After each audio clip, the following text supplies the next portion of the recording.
Hello, hello. Today we're going to be talking about genetics and inheritance again, except for this time we will be focusing on mutations and sex-linked traits. So some key terms. A chromosome is just a tightly coiled strand of DNA within the cell nucleus, but there are actually two types of chromosomes. So there are autosomes, and these are going to be your 22 pairs of chromosomes aside from your X and Y. Now, because of this, you can actually have two different types of traits. You can have autosomal traits. These are going to be controlled by genes on one of the 22 pairs of human autosomes. You can also have sex-linked traits, and these are going to be traits where it is controlled by a gene located on a sex chromosome, so your X or your Y chromosome. And sex-linked traits have recessive alleles on the X chromosome. Because males only have one X chromosome, if they have the recessive allele, they will express the trait. Women are afforded a little bit of extra protection. Of course, this is not always the case, but because we have two X chromosomes, typically if you have that recessive allele on one of your X chromosomes, it will be masked by the dominant allele on the other X chromosome. And these are going to be things like male pattern baldness. So when people say that you should look at your mother's dad rather than your father's dad to kind of determine when you might start to go bald,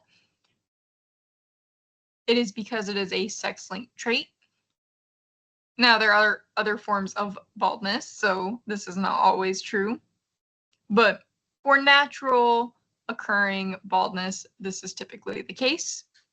It's also going to be related to like color blindness. So if you didn't know, men are more likely to be colorblind than women are, and it is because it is often a sex-linked trait.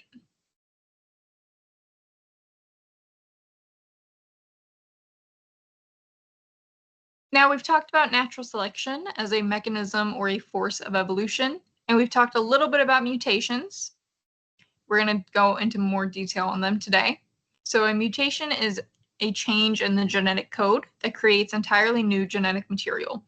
This is really important because it is the only mechanism of evolution that actually creates a new source of alleles. So it is the only thing creating new variation.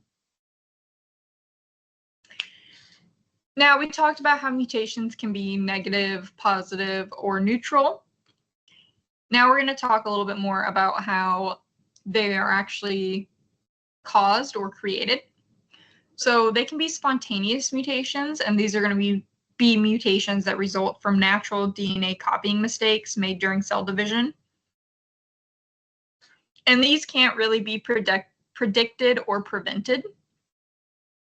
However, there are induced mutations, and these can be protected against and predicted because they are going to be things that are caused by exposure to ionizing radiation. So this is where when people talk about, being careful and taking precautions if you have to get a lot of x-rays or if you are out in the sun a lot. Specifically with the sun, when you get a sunburn, it actually damages those cells, and this can end up resulting in an induced mutation that results in cancer. They can also be caused by exposure to chemicals called mutagens. So the biggest thing that people refer to with this is going to be like your carcinogenic chemicals. So when people talk about not smoking because it is a carcinogenic drug, it is because it can actually lead to cancer, which is a mutation of a cell. They can also be caused by infections through viruses.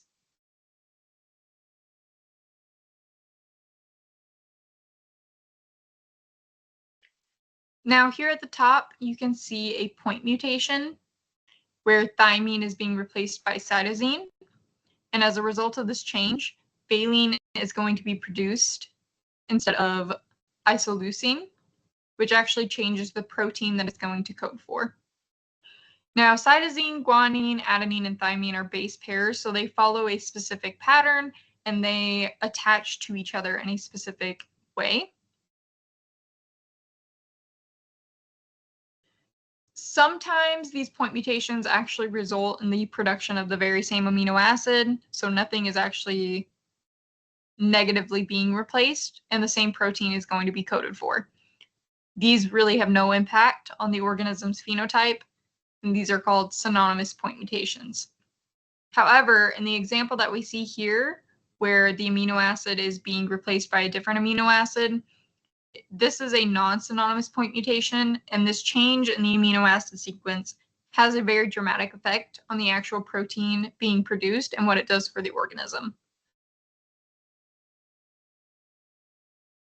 Now, there is another type of mutation, and this is going to be the most common for induced mutations. This is shown at the bottom, and it's called a frame shift mutation. In this case, a nucleotide is actually being inserted into the gene, which shifts all of the other nucleotides down by one. Now, nucleotides are actually read in groups of 3 called codons. So shifting them all down by one actually dramatically changes the DNA sequence and how it's read, which results in an entirely different amino acid and therefore entirely different protein being coded for. Genes can actually copy themselves and be inserted into different regions of the genome. When this happens, they're called transposable elements. But what's really important to know out of all of this is that a synonymous point mutation is a lot less dramatic and dangerous than a non-synonymous point mutation. And a non-synonymous point mutation is less dramatic and dangerous than a frame shift mutation.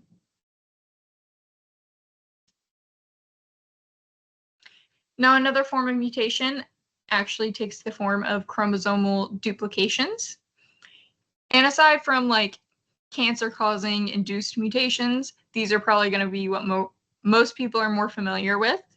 One version of this is trisomy. So this is a genetic disorder where a person has 3 copies of a chromosome instead of 2. These are going to be on your autosomes, not on your sex chromosomes. And the most common example that people are actually going to have some introduction to is actually trisomy 21. This is where you have 3 copies of your 21st chromosome, and it is actually what causes Down syndrome. But you can also have duplications on your sexed chromosomes. For example, Klinefelter syndrome, which is a genetic condition where a male is born with an extra copy of the X chromosome. Now, intersex people, there are a lot of versions of sex chromosome duplications. So you can have XXY like Klinefelter's, you could have XYX, you could have XXX. There are a lot of different versions. Klinefelter's is a little bit more common,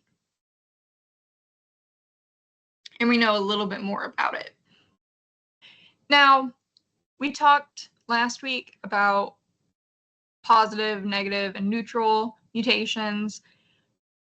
Trisomy and Klinefelter's other duplications are considered negative mutations. Now, this means that they are negative if you were looking at it in a broad view. If you're looking at humans just as animals and like evolution-wise, them needing to reproduce in the most efficient and productive way, these are negative mutations because these individuals oftentimes are not going to be as fertile. They're not going to have an easier time just living life. They might have other health issues,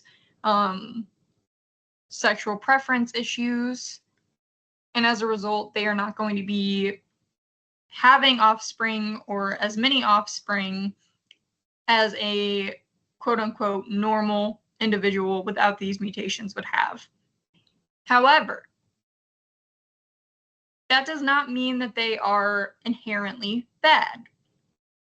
People with trisomy 21, people with Klinefelter syndrome, and a lot of other duplication issues can go on, especially in today's world, to live very happy and relatively healthy lives. So it is not that they should be looked down upon or negatively in social connotations. It is just that their life is harder in some ways because of these mutations. Therefore, they are considered negative mutations.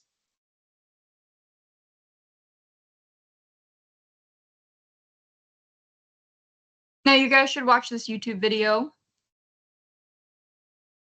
There's also a couple activities for you to do this week. You do not have to screenshot your results and submit them with your lab assignment.